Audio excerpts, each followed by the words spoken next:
We did it. We took control of the Senate from Mitch McConnell. Even so, Republicans may still be able to block key parts of Joe Biden's agenda.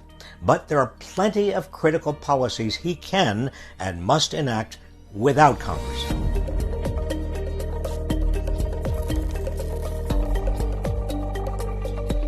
Biden's first task is to undo Trump's litany of cruel and disastrous executive orders. He's already announced he'll rejoin the Paris Climate Accord, re-enter the World Health Organization, and repeal Trump's discriminatory Muslim travel ban.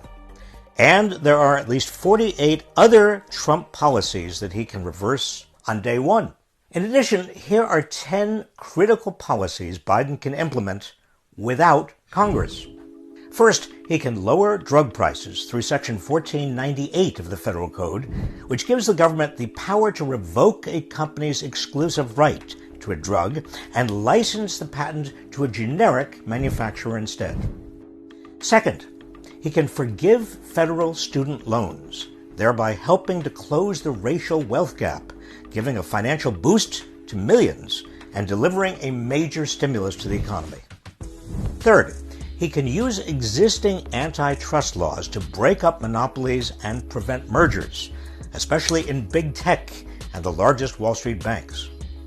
Fourth, he can institute pro-worker policies for federal contractors who are responsible for a fifth of the economy, such as requiring a $15 an hour minimum wage and paid family leave and refusing to contract with non-union companies. Fifth, he can empower the Labor Department to aggressively monitor and penalize companies that engage in wage theft and unpaid overtime, and who misclassify employees as independent contractors, as Uber and Lyft do.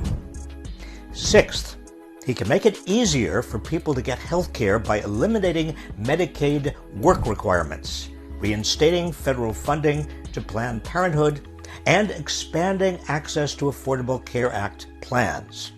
Then it'll be up to us to push him to enact Medicare for all. Seventh, he can ban the sale of public lands and waters for oil and gas drilling. He can further tackle the climate crisis by reinstating the 125 environmental regulations rolled back by Trump, directing federal agencies to deny permits for new fossil fuel projects.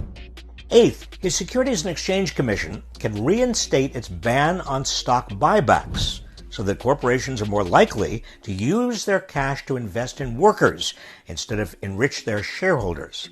And he can rein in Wall Street by strengthening the Consumer Financial Protection Bureau and other financial regulators, while his Treasury Department can close many tax loopholes. Ninth, he can address the cruelty of capital punishment by granting clemency to everyone on federal death row, effectively ending the death penalty with a stroke of a pen. He can address other injustices by having the Department of Justice implement mass commutations for low-level drug offenders, strengthening the department's Civil Rights Division, and reining in rampant police misconduct through consent decrees. And he can undo some of the damage wrought by the racist war on drugs by directing his Attorney General to reclassify marijuana as a non-dangerous drug.